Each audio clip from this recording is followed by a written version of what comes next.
What's going on, everybody? Jay here from MTX Audio, and today we're going to be unboxing our brand new TERMINATOR TN300.4 Amplifier. Now, before we get to it, let's just take a quick look at the box.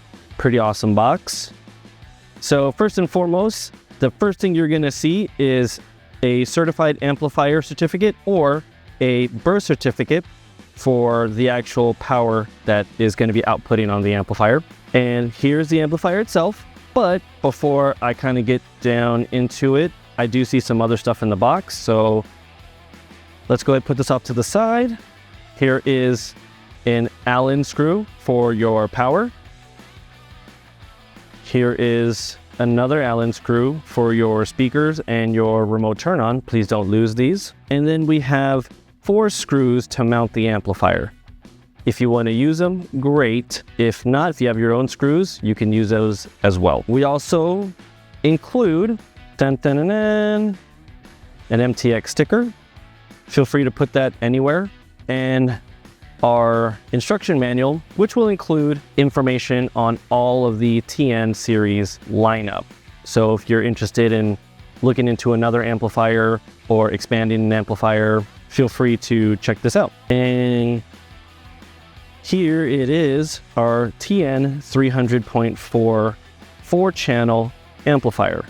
Now this amplifier does 50 watts by 4-channel at 4 ohm, 75 watts by 4-channel at 2 ohm, and you can bridge the channels to give you 150 watts at 4 ohm.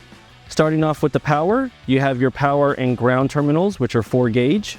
You have your remote turn on and your speaker terminals at 16 gauge. On the other end, you're going to have your adjustments and your input, your front adjustments, frequency cutoff, 40 hertz to 400 hertz, your selectable frequency range from high path, full range, or low path if you're going to hook up a subwoofer on the front channel, and your gain adjustment, your RCA inputs, front and rear, and on the rear adjustments, pretty much the same as the front, your adjustment, gain adjustment, your output selection, whether it be high path, full range, or low path if you want to add a subwoofer on the rear channel, and your frequency cutoff, whether it be 40 hertz or 400 hertz. If you are interested in this amplifier, you can find this on our website, mtx.com, or on any of our authorized dealers, whether it be online or in store. And that just about covers it. And if you're interested in seeing what this amplifier is fully capable of, check out the video that we made to showcase the full dyno using an SMD81 to measure the actual output. Here at MTX, we hope you have a great day. And remember, sound is a place. Let MTX take you there. Thanks a lot.